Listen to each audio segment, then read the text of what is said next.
Hello students, welcome back to online classes and we were discussing about our chapter number 3 atoms and molecules। और इस chapter में मैं आपको atomic mass and molecular mass calculate करना बता चुकी हूँ। आज हम कुछ क्वेश्चंस लेंगे for the calculation of formula unit.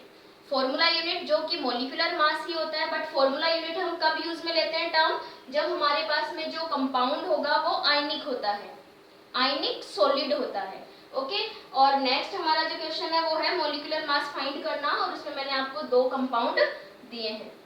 Okay, तो सबसे पहले हम बात करते हैं कैल्शियम क्लोराइड की। तो देखिए कैल्शियम क्लोराइड के लिए हमें फॉर्मूला यूनिट यानी कि ये मॉलिक्यूलर मास ही होता है, इसे फाइंड करना है। तो देखिए CaCl2। ओके, यहाँ पे देखिए कैल्शियम का एटॉमिक मास होता है 40। आपको पता ही है कि जब भी हम मॉलिक्यूलर मास फाइंड करते हैं तो हम एटॉमिक मासेस को फाइंड करके यानी एटॉमिक मासेस को हम लिखते हैं और उनका फिर ऐड कर देते हैं, यानी कि molecular mass is the sum of atomic masses of all the atoms present in a molecule. एक मॉलिक्यूल में जितने भी एटम्स होते हैं उन सबका टोटल एटॉमिक मास का टोटल मॉलिक्यूलर मास होगा। तो कैल्शियम का 40 होता है, प्लस हमारे पास क्लोरीन कितने हैं 2, देन 2 इंटू 1 क्लोरीन का होता है 35.5।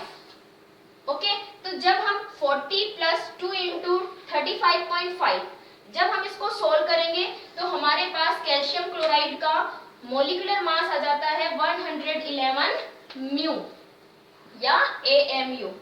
ओके, चलिए नेक्स्ट हम कैलकुलेट करते हैं Na2CO3.10H2O and it is the formula of washing soda. किसका फॉर्मूला है ये? वॉशिंग सोडा का। अब देखिए यहाँ पे सोडियम का होता है 23।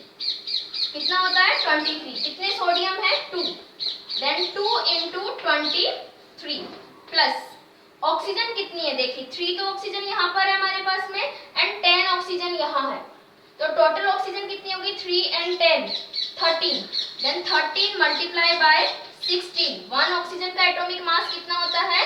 16, देन 13 इंटू 16 प्लस कार्बन कितना है हमारे पास में? 1, और 1 कार्बन का 12 होता है, प्लस 10 हाइड्रोजन है और 10 टू जा 20। कितने हाइड्रोजन है हमारे पास में? 20 हाइड्रोजन है, और 1 हाइड्रोजन का 1 होता है, तो हम यहाँ पर सिंपली 20 लिख सकते हैं। तो दोबारा देख लीजिए 2 इंटू 23। ऑक्सीजन हमारे पास कितने हैं? 3 एंड 10 13, तो 13 मल्टीप्लाई बाय 16। कार्बन हमारे पास 1 है तो हमने ओनली 1 12 लिखा है, और हाइड्रोजन हमारे पास में 20 है तो मैंने यहाँ पे 20 लिखा है। जब हम इसको सोल्व करते हैं तो हमारे पास आंसर आता है 286 के समथिंग। तो 286 म्यू हो जाता है वॉशिंग सोडा का मॉलिक्यूलर मास। अब हम बात करते हैं C12H22 and O11, that is the formula of sucrose. ये सुक्रोज का फॉर्मूला है। तो इसके लिए अगर हम मॉलिक्यूलर मास फाइंड करेंगे तो देखिए कितना आता है। कार्बन 12 है, हाइड्रोजन 22 है, ऑक्सीजन 11 है। तो कैसे कैलकुलेट करेंगे?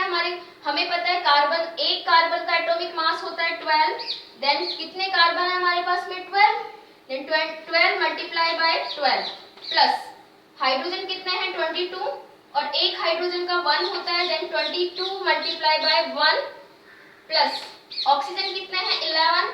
1 ऑक्सीजन का एटॉमिक मास होता है 16, तो हम 11 को 16 से मल्टीप्लाई कर देंगे। तो जब हम इसको सोल्व करेंगे तो हमारा आंसर आता है 342 म्यू। देन सुक्रोज का मॉलिक्यूलर मास होगा 342 म्यू। ओके, नेक्स्ट इसी तरीके से है हमारे पास में N2SO4 का whole thrice.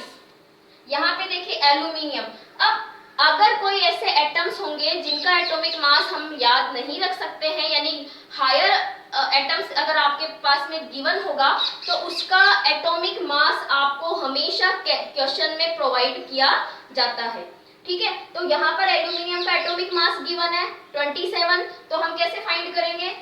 2 into 27 plus sulphur का आपको देगा, बट हमें पता भी होना चाहिए सल्फर 16 पे आता है, तो जस्ट डबल कर देते हैं हम, तो 32 कितना होगा, एक सल्फर का होता है 32, कितने सल्फर है हमारे पास में 3, then 32 multiply by 3 plus oxygen कितनी है 12, 4 3 जा 12 और एक ऑक्सीजन का कितना होता है 16।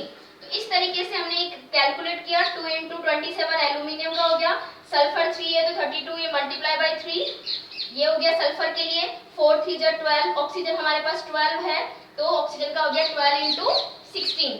तो जब हम इसको सोल्व करते हैं तो इसका भी मॉलिक्यूलर मास आता है 342 म्यू। तो इस तरीके से हम फॉर्मूला यूनिट मास या फिर मॉलिक्यूलर मास फाइंड कर सकते हैं और ये बहुत इंपॉर्टेंट है क्योंकि न्यूमेरिकल्स करने में ये हमें हेल्प करता है, तो ये हमें आना चाहिए। ओके।